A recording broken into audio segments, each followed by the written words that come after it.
Stop for a moment and ask yourself a question you have probably never seriously asked.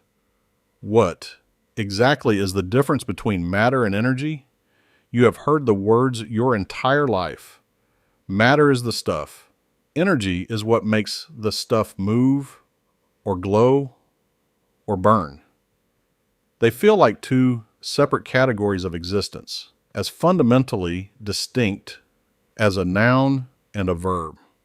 One is a thing, the other is something a thing does. This distinction, the one you have carried without question since childhood, is wrong. Not slightly wrong, not a useful simplification that mostly holds up. Wrong in the deepest, most foundational way a belief about reality can be wrong. Matter is energy, not made of it, not powered by it. It is energy, frozen into a particular shape, holding its form so persistently that your senses mistake the stillness for a different category of being entirely. In 1905, a young patent clerk working in Switzerland with no laboratory, no funding, and no institutional backing, wrote down 5 letters and 2 numbers that would eventually force every physicist on Earth to reconsider what a solid object actually is. E equals mc squared. You have seen this equation reproduced on t-shirts and coffee mugs so many times that its strangeness has been worn smooth, polished into a harmless piece of pop culture iconography. But sit with what it actually says, stripped of the familiarity, and it becomes something closer to vertigo than decoration. Energy equals mass multiplied by the speed of light, squared. Mass and energy are not related. They are not exchangeable like 2 different currencies you might trade at a bank. They are, the equation insists, the same thing, measured in 2 different units. Mass is simply a name for energy that has stopped moving in the way you expect energy to move. It has not disappeared. It has not transformed into something else. It has curled in on itself, locked into a stable configuration, and is sitting there in the chair beneath you, in the bones inside your hand, vibrating with a stillness so convincing you have spent your entire life calling it solid. And the speed of light, squared, is not a small number tacked onto the equation for decoration. It is the conversion rate, and it is staggering. A single kilogram of ordinary matter, converted completely into energy, would release roughly the same amount of energy as 20 million tons of TNT exploding at once. The chair you are sitting on, the body you are sitting in, every object within reach of your hand right now, is not simply made of matter. It is a vault, a tightly sealed container holding an amount of energy so enormous that if it were ever fully released, it would be indistinguishable from the most destructive event imaginable. You are, in the most literal sense physics can offer, surrounded at every moment by frozen explosions, calmly disguised as furniture. This raises an obvious question, one that should be sitting uncomfortably in your chest right now.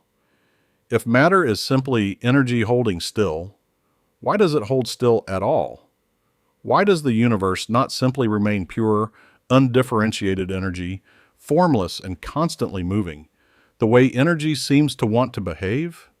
Why does any of it freeze into the shape of a star, a planet, a chair, a hand? The answer lies in one of the strangest properties any particle in the universe possesses, a property called mass, which is really just a measure of how strongly a particular pattern of energy resists changing its state of motion.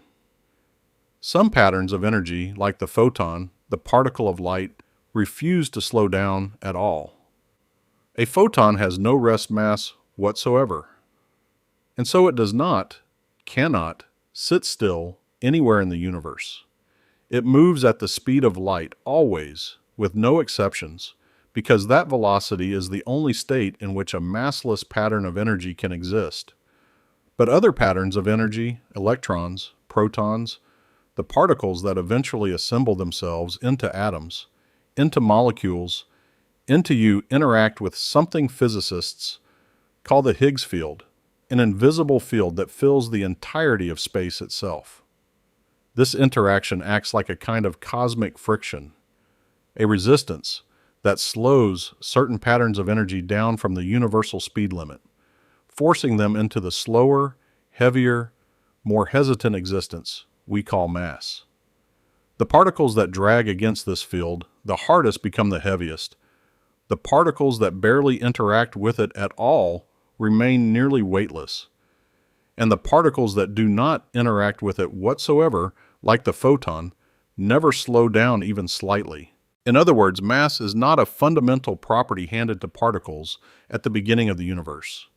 It is closer to a kind of resistance, a drag, a friction that certain configurations of energy experience as they move through space, slowing them down enough that they begin to behave like objects rather than waves. You're not made of stuff. You're made of energy that has been slowed down so completely, so persistently by an invisible field permeating all of space that it finally stopped looking like energy at all and started looking like a person. There is something quietly staggering about sitting with this for more than a few seconds. The solid, dependable, unchanging sense of self you have built your entire life around. The body you call yours, the bones holding you upright, all of it is not a fixed object moving through a separate, fluid world of energy. It is itself a pattern of energy, slowed down by an invisible field until it forgot how to move freely, until it began, instead, to simply exist, persistently, in one place, calling that persistence solidity, calling that persistence a body, calling that persistence a self. And here, the question deepens. If a pattern of energy can be slowed down enough to become matter, can it ever be reversed? Can matter, under the right conditions, remember what it once was and return to pure, unbound energy once again? The answer is yes, and the universe does this constantly, violently, in places you would never expect, including at the heart of every star burning in the sky above you right now, including, under the right and most extreme conditions, inside the very nuclei we have been discussing. Because if mass is simply energy that has slowed down enough to hold its shape, then somewhere, under enough pressure, enough heat, enough cosmic violence, that shape can be forced to let go. The frozen explosion can finally be allowed to detonate. And when it does, when matter remembers what it always secretly was, the result is the very thing that lights every star, including the one your entire existence depends on. That is where we are going next.